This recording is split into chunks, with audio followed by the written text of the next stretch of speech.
Bonjour à toutes et à tous, j'espère que vous allez bien.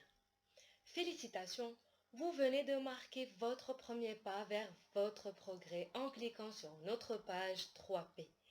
Aujourd'hui, je suis très heureuse de partager avec vous l'une des techniques sur le lâcher-prise. Mais d'abord, c'est quoi le lâcher-prise?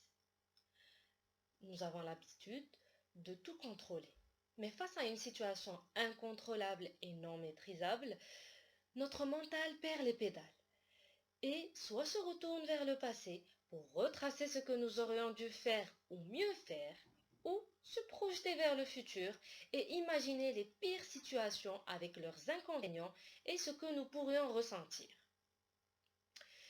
En ce sens, nous allons nous crisper et nous tendre. Voilà, je joue le jeu juste pour que vous sachiez qu'est-ce que ça fait. En d'autres termes, je vais prendre une pierre. Alors, cette pierre, c'est notre problème. Qu'est-ce qu'on fait d'habitude? Je vais la serrer très fort. Ça fait mal. C'est ce qu'on s'inflige à notre corps. Vous allez me dire, le lâcher-prise, c'est lâcher la pierre. Non. Cela signifie lâcher, tout court. Lâcher prise signifie tout simplement lâcher la pression qu'il y a et porter l'attention sur ce qui est plus important pour nous. Prenons un exemple concret, le lâcher-prise pour un examen. Vous allez me dire, finalement, lâcher-prise, c'est ne pas bosser l'examen. Non, ne pas bosser l'examen, c'est lâcher la pierre. Lâcher prise pour un examen, c'est se rendre compte que dans les pires scénarios, il y a des gens qui ont raté leur examen et ont un parcours brillantissime. Et il y a ceux qui ont cru avoir raté leur examen et ils l'ont réussi. Et il y a ceux qui ont cru qu'ils ont raté leur vie et que c'était la pire chose qui pouvait leur arriver et finalement c'était la meilleure chose qui pouvait leur arriver, comme Steve Jobs, dont vous connaissez son histoire. C'est-à-dire prendre du recul par rapport à la situation, de voir les choses en perspective et d'équilibrer les perceptions. À présent, je vais vous parler de la première clé du lâcher-prise, qui est physiologique et qu'on oublie bien souvent. C'est bien évidemment la respiration.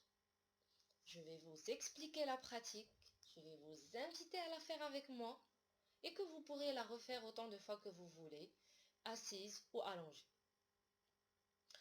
Alors, je vais vous expliquer dans un premier temps. Alors, nous allons inspirer par le nez. Nous allons gonfler le ventre jusqu'à son maximum, comme si on gonflait un ballon. En ce sens, vous allez oxygéner tous les organes de votre corps. Et à l'inspiration, vous allez inspirer tout ce dont vous avez besoin. La bonne humeur, le bonheur, les bonnes ondes, la joie, tout ce que vous voudrez. Et à l'expiration, c'est comme si vous allez vider votre ventre, vous allez vider votre ballon à travers la bouche, mais le plus lentement possible.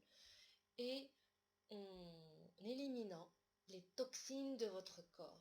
Donc, vous expirez ce qui vous fait souffrir, qui est la tristesse, la colère, les mauvaises ondes.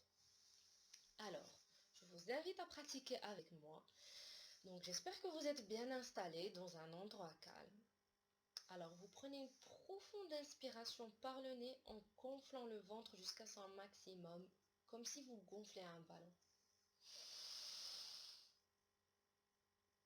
Et à l'expiration, vous expirez par la bouche et vous dégonflez votre ventre comme si vous dégonflez un ballon.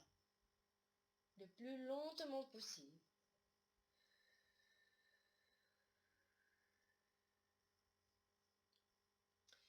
Vous vous êtes offert un cadeau, un moment de bien-être, puisque votre mental s'est calmé et vous êtes fait un bien-être, vous avez oxygéné votre corps. C'est bien de refaire cette pratique autant de fois que vous le sentez et à tout moment de la journée.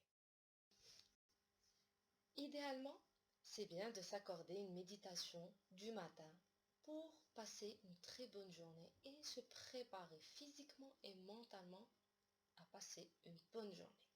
Et une autre le soir pour apaiser les tensions de cette journée et préparer son corps à se relaxer et à se reposer et passer une nuit réparatrice. Si vous avez aimé cette vidéo, je vous invite à la liker en cliquant sur le pouce bleu en bas de cette vidéo en guise d'encouragement et que vous avez apprécié cette première vidéo. Et si vous avez des questions, je vous invite à écrire en commentaire en bas de cette vidéo. Toujours, je me ferai un plaisir d'y répondre. À très bientôt pour une nouvelle vidéo sur une nouvelle technique sur le lâcher prise. Je vous remercie.